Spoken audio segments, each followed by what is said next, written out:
Bom, boa tarde a todos. Cumprimento aqui a secretária Ângela Albino, em seu nome cumprimento os demais membros da mesa e principalmente aos jovens presentes. Na verdade, eu entrei em contato com a Ivone na semana passada pedindo para vir aqui.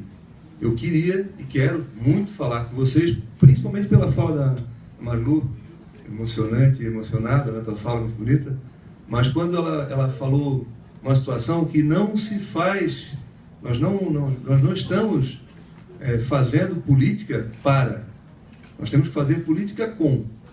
E se nós queremos fazer política com, nós precisamos ter propostas bem construídas, mas com o apoio das pessoas que vão se beneficiar dessas propostas. A ex-deputada, ex-vereadora, secretária Ângela Albino, ela sabe muito bem que nós, enquanto legisladores, nós não podemos propor gastos para o executivo. Assim, pelo menos no poder municipal, é uma situação que muitos que se candidatam pensam, eu vou propor, eu vou fazer, eu vou criar. E esse jovem, há 8 anos atrás, jovem não, mas menos velho, há 8 anos atrás, 10 anos atrás, quando candidato pela primeira vez a vereador, ele tinha algumas ideias em mente. Mas uma delas foi alimentada após a minha primeira candidatura.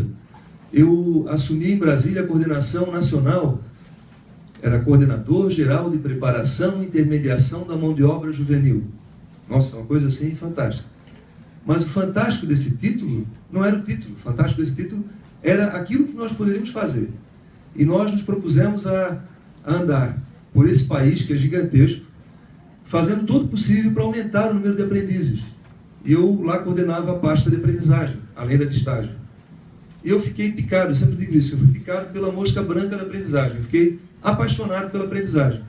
E vi na aprendizagem, vi mesmo presencialmente, que a aprendizagem é um caminho, é uma saída, é uma alternativa.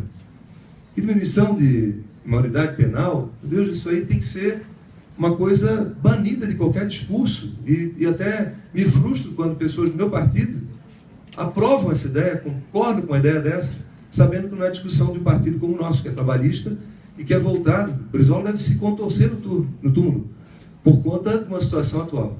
Mas eu, como falava, tive a possibilidade de, por todo o país, de falar em nome da aprendizagem, de estimular, desde empresários, desde federações de indústria e comércio, a governadores e prefeitos.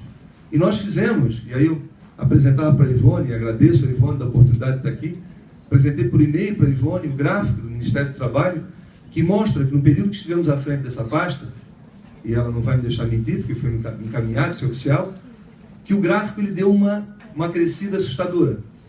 E essa crescente assustadora talvez tenha sido motivo para ela aceitar eu fazer parte dessa mesa aqui, importante mesa. Nós tivemos aí um crescimento considerável. Vocês podem pegar isso no Google, tá? O Google não vai deixar mentir, ou no site do Ministério do Trabalho, mostrando que de 2009 a 2011 houve um crescimento em torno aí de 100% na contratação de aprendizes. Nós deixamos a função em 2011, em abril de 2011. Em 2012 já começava novamente um decréscimo. Não era uma época de crise, não era uma época de demissão de empregados, mas houve um decréscimo. Por que aconteceu isso? Porque nós visitamos quase todos os lugares que a gente podia nesse país. Tocantins existe. Tocantins não é uma fábula, não é uma mentira de José Sarney. Existe. O Acre, aquele estado feio, lá naquele canto esquerdo do nosso mapa, ele existe, em Barro Vermelho. E tem vários lugares desse país, de interior desse país, que nós fomos com essa intenção. E aí a felicidade de ter visto crescer. Quando eu voltei para a nossa cidade, a minha cidade onde eu nasci, onde muitos de vocês nasceram, eu logo em seguida, eu era suplente de vereador e assumi por 2 meses a Câmara de Vereadores. E aí eu protocolei um projeto de lei, eu inexperiente, eu que chegava afoito, doido, picado pela mosca da aprendizagem, protocolei um projeto de lei onde ele determinava que ficaria instituído na Prefeitura Municipal, em todas as secretarias, a contratação de aprendizes. E como eu falei há pouco, a Ângela sabe disso, alguns sabem disso também aqui, o Executivo, ele não vai assumir, nem vai chegar no Executivo, que vai ser rejeitado na Câmara, um projeto de lei que apresentasse gastos. Eu estava indicando que o Executivo deveria gastar contratando, mesmo que 5 aprendizes por cada secretaria. E a minha ideia, doutora Caixinha, era voltada para os adolescentes em conflito com a lei, porque são esses, o ideal seria que nós evitássemos tantos adolescentes em conflito, mas a ideia era para que os adolescentes em conflito com a lei encontrassem, na situação da aprendizagem, um caminho, uma alternativa, e principalmente o retorno à escola, porque para ser aprendiz, temos que estar estudando. Então, a ideia era válida, mas era uma questão que batia na legalidade.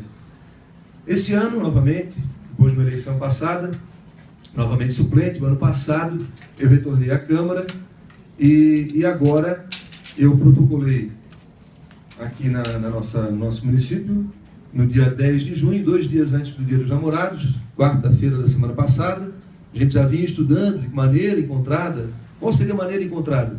Não um projeto de lei, mas uma indicação ao prefeito, e fazendo um pouco diferente.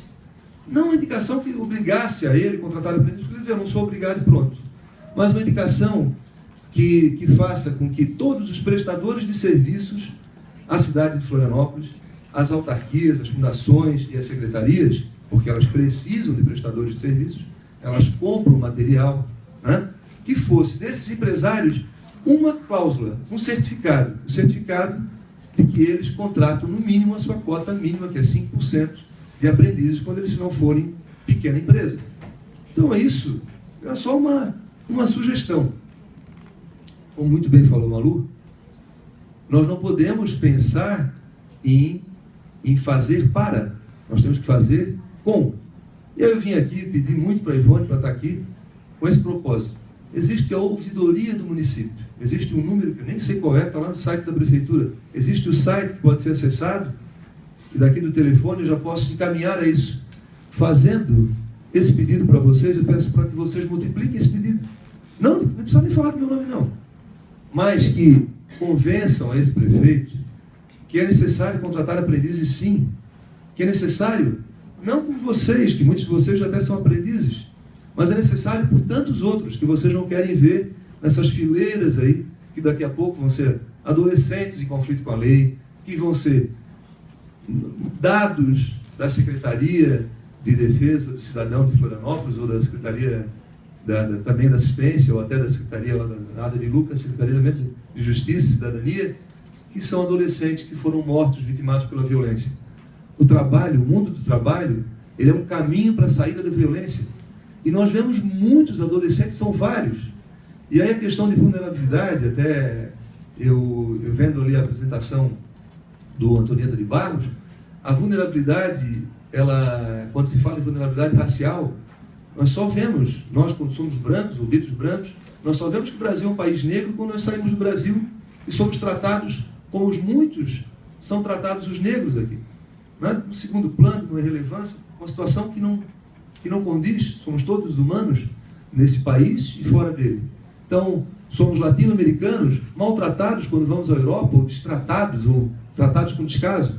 Então, da mesma forma, gente, nós temos muitos adolescentes, muitos jovens, são várias a juventude, realmente são, mas a vulnerabilidade ela é comum a qualquer classe, a qualquer situação de cidadão, ou pretenso futuro cidadão, dentro desse país. E aí nós temos que olhar para todos de maneira igual. Eu peço, então, venho aqui com esse propósito, peço a vocês, se vocês conhecem o prefeito, se vocês vão ter prefeitura no bairro ou não, se ele esbarrar com vocês por aí, mas a ouvidoria é um caminho. E quanto mais ligações, quanto mais e-mails, quanto mais sugestões se tem, fica mais fácil da gente conseguir isso, porque eu não sou do grupo do prefeito, é difícil de tentar convencer quando não se é, mas a importância é grande.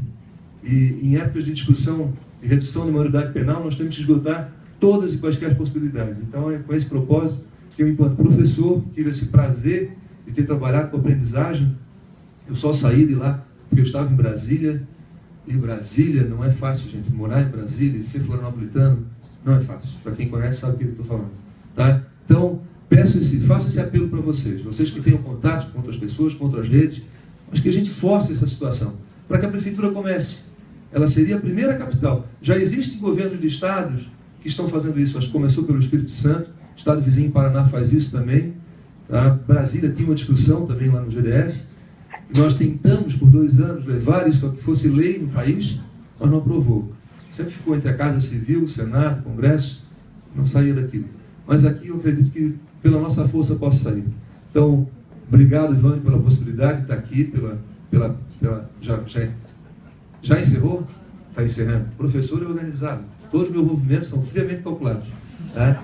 Então, eu agradeço a vocês, peço a vocês, já agradecendo antecipadamente, mas isso vai depender de fazer política com vocês. Aí é diferente. Tá? Obrigado.